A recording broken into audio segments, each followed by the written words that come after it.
Good night, everybody. Thank you. Ezequiel, I'm from Argentina. I'm working for Amnesty at the moment, but my experience I'm going to show you tonight comes from different iterations of civil society around the world. And first, I want to start with how many of you work in civil society? Please raise your hand. Civil society. I'm not going to define it. Civil society. If you feel comfortable, raise your hand. Great. By the end of these 5 minutes, hopefully all of you are going to raise your hand next time. Okay? Civil society is a space today that's being challenged by the crises that Seren was describing. We are shrinking. We're getting pushed by political forces. We're getting pushed by different private forces.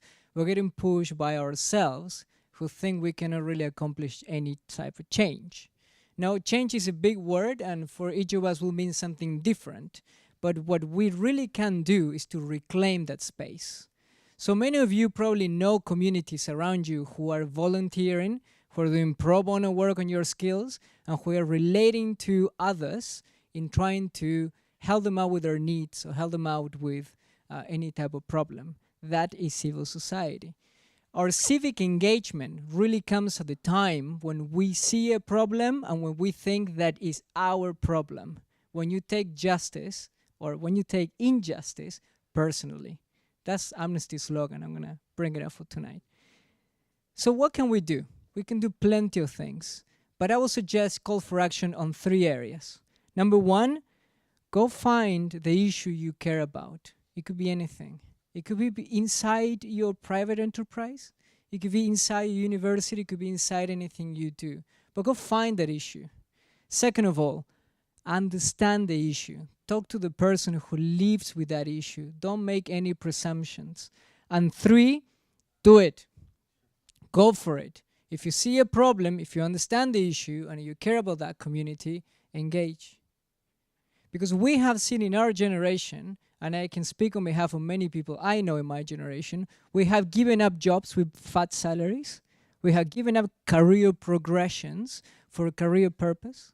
And we have given up the idea that we have to have a triple mortgage, a son, a kid, a car by the end of 25 for a path that is, do I care about the person next to me? Because in the end, that person will care about me. Yeah, civil society in the civic space, beyond politics, beyond the private sector, is what we really need to reclaim.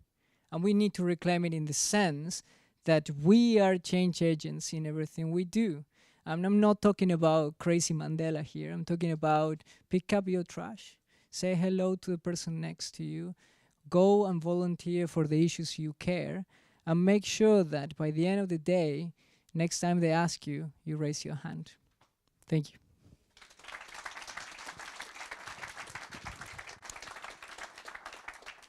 So as a first responder to your story, we have Ignas Andersson. He's from Stichting Iona. There he is. Thank you. I keep it or you keep it? You can talk. Thank you. Thank you very much. And indeed, it's always when you find... first, I had to say something. The Iona Foundation is a small foundation in Amsterdam. And we are always supporting youth.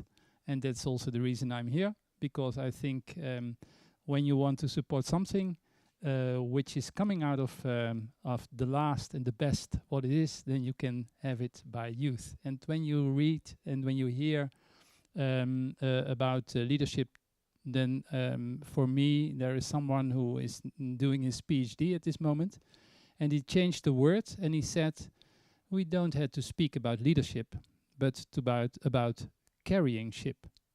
How can we carry? And when you carry in an organization, you are not on the top, you are on all levels. And the people who carry, everybody can mention that's someone who is carrying, that's someone who is carrying, that's someone who is carrying. And then you speak about the level you talked about. It's beyond official things. It's beyond rules. It's about to be really human. And I think what Seren, as her, what she said at the beginning and also in our first meeting, Seren, it's all about that you recognize. We have here our famous painter Mondriaan in the Netherlands. And he brought a wonderful story And it was in a way born out of knowing not how to address what was in his struggle with the mainstream in painting. And so he had written a story, and it's called Walking from Outside to the City. And there were 3 people were walking there. One was a natural painter, and one was the abstract realistic painting. So not abstract idealistic, no, realistic painting. And the other was the person who had to view the art. And they were talking to each other. And then he recognized how genius he was, because he put something what was in opposite to each other. He put a third aspect in it. And there he recognized, I can easily talk over this person what my really intentions were. Because the people said, you totally get lost of nature. And he said, no, I went to the essentials of nature. And in a way, I feel the same is happening here. We are not beyond leadership. No, we go to the essentials of leadership, and that's here. So when you call it education of the heart, what we did in the last visit with the Dalai Lama here in the Netherlands for a program, or when you call it Theory U, it's about the moment of not knowing. And how are we finding friends there in that moment of not knowing? And how can we hold space, not only to open up space, but hold space that something could happen. And then Monria said, then a dialogue start to be a trialogue. And I think this is something what I get also from you, and I wanted to respond on that. And hopefully it can help us to have trust for what's coming from the future.